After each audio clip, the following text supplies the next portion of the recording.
Assalamualaikum warahmatullahi wabarakatuh. Selamat datang di mata kuliah Physiology Entrepreneurship di penghujung pertemuan, karena setelah ini satu pertemuan lagi yang which is bukan materi tapi nanti kita lihat bersama apa yang akan kita lakukan. Nah, materi ini akan membahas tentang business plan. Oke. Kenapa ini di akhir pertemuan? Nanti kita akan tahu mengapa business plan ditaruh paling akhir setelah kita membahas banyak hal. Nah, itu akan nanti ketahuan sendiri. Nah, kita masuk aja di materinya. Apa sih business plan itu? Jadi business plan itu bisa dikatakan sebagai sebuah proses. Proses apa? Di situ ada penentuan visi misi, tujuan, strategi, kebijakan, prosedur, aturan, program, dan terakhir adalah anggaran yang diperlukan untuk menjalankan sebuah usaha. Nah, bisa juga kita katakan business plan itu bukan hanya sebuah proses, tapi sebuah dokumen yang menyatakan keyakinan akan kemampuan sebuah bisnis untuk menjual barang atau jasa dengan menghasilkan keuntungan yang memuaskan dan menarik bagi penyandang dana, atau dalam kata lain bagi investor. Jadi kita sudah lihat nih salah satu tujuan dari business plan. Dan yang terakhir, ini juga bisa berarti bahwa dokumen tertulis yang menggambarkan secara sistematis suatu usaha atau bisnis yang diusulkan. Nah, apa manfaat kita membuat bisnis plan? Kenapa sih kita harus repot-repot, capek-capek membuat bisnis plan, menyusun, menulis, dan membuat strategi dalam penulisan bisnis plan? Ada beberapa manfaatnya, dan itu semua sangat-sangat penting. Pertama, dengan memiliki bisnis plan, kita dapat memperjelas tujuan dari usaha kita sendiri. Biasanya, apabila kita mempunyai tujuan tertulis dan tidak tertulis, yang tertulis itu mempunyai kans atau kesempatan lebih besar untuk tercapai daripada yang tidak tertulis. Kedua, business plan sangat membantu kita membuat prioritas. Jadi dalam membuat business plan itu kita dengan sendirinya diarahkan untuk menuliskan apa sih prioritas-prioritas yang paling utama dalam bisnis kita pada saat ini kan, dan di masa yang akan datang. Ketiga, meminimalisir resiko kegagalan. Ini masih berhubungan dengan yang kedua ini. Jadi dengan adanya business plan, adanya perencanaan, adanya proses penentuan, jadi kita menjalankan bisnis dengan sangat terarah. Ketiga, business plan dapat membantu kita untuk memprediksi masa depan.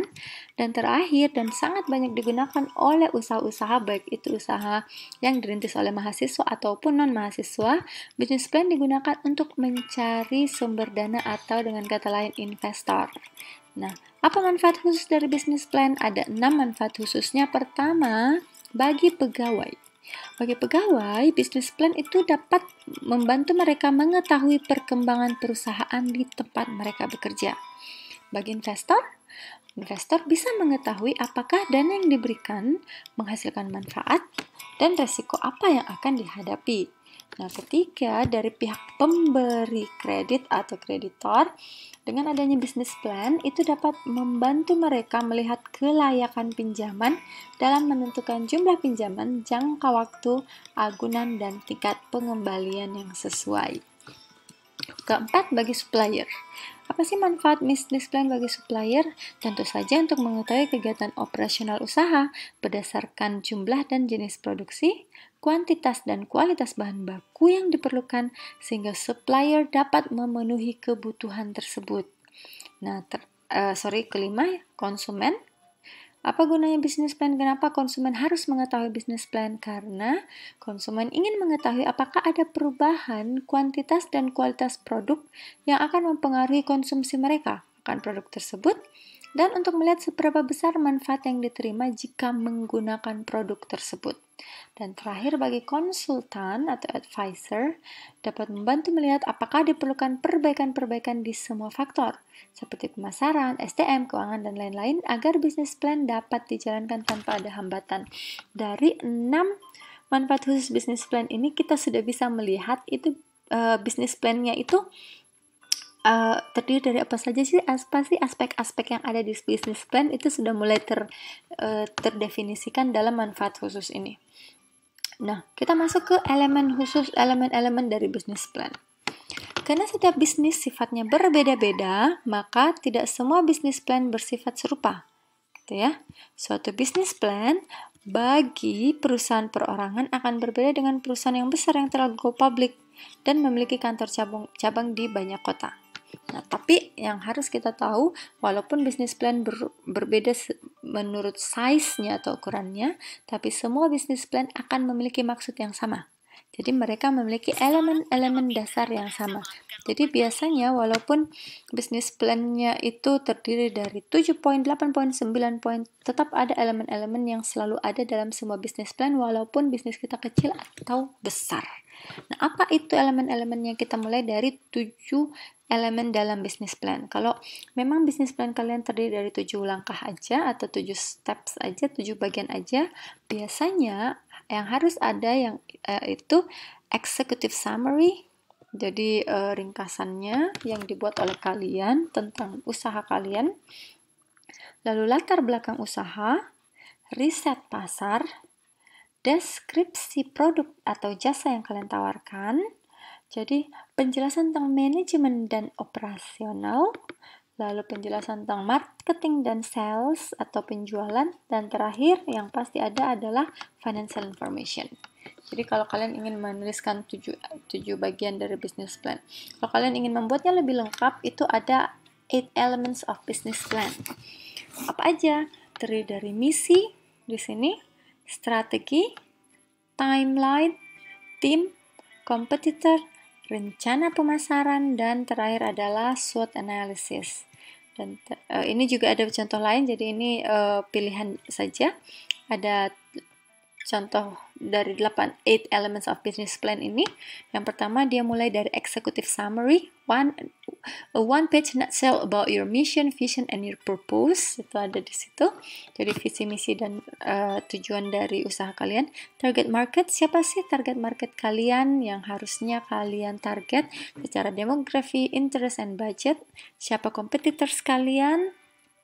Lalu setelah itu, apa yang membuat kalian berbeda dengan kompetitor kalian? Lalu, human resource atau SDM apa yang kalian miliki dan kalian inginkan dan kalian butuhkan? Vendor and supplies, sama ini suppliers maksudnya. Marketing plan, operation, and tentu saja harus ada financial projection. Dan terakhir yang paling lengkap itu adalah, ini harusnya 9 deh. Nah, ya benar.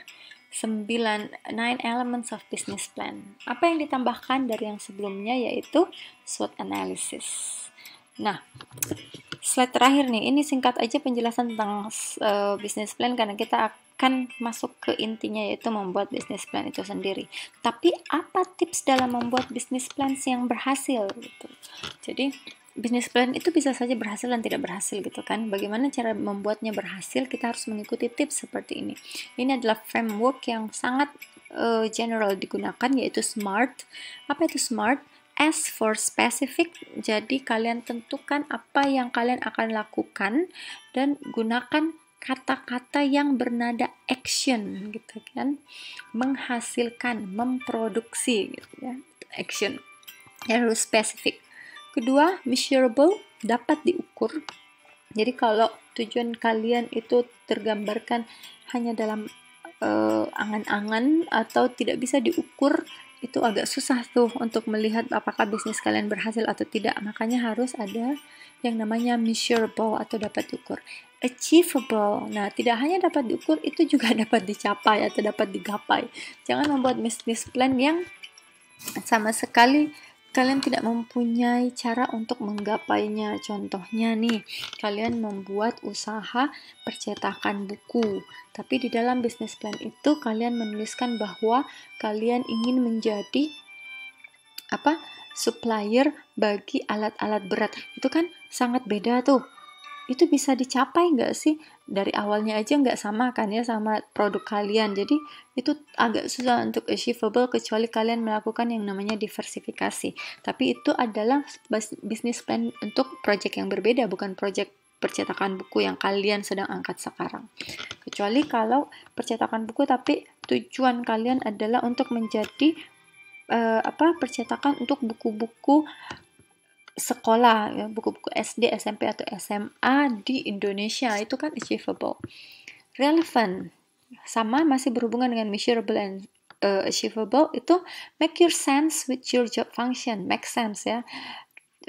Lagi-lagi itu memang sebuah bisnis itu awal dari mimpi, tapi dalam membuat sebuah bisnis, kita merealisasikan mimpi menjadi kenyataan. Nah, bagaimana merealisasikan mimpi itu menjadi kenyataan?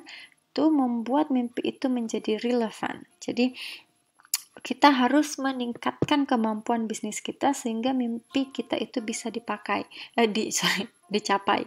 Dan terakhir, yang namanya time bound. Jadi kalian harus tentukan state berapa waktu yang kalian perlukan, spesifik tanggal atau waktu atau jangka waktu yang kalian butuhkan untuk mencapai tujuan kalian. Nah, itu adalah materi kita tentang business plan. Terima kasih.